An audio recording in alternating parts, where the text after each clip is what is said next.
What's up everyone? Welcome back to the TIDRadio Communications Instructional Channel. Did you know, in addition to traditional broadcasts, the TD-H3 can also receive FM broadcasts? So today, let's take a look at how to use this feature.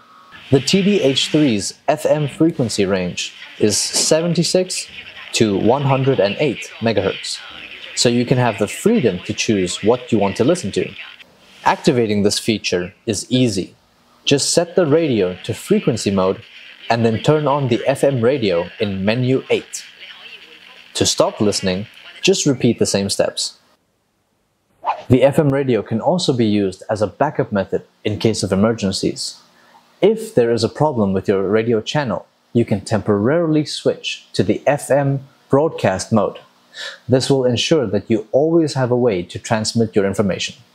I hope this video helped you to better understand the FM broadcast feature of the TD-H3.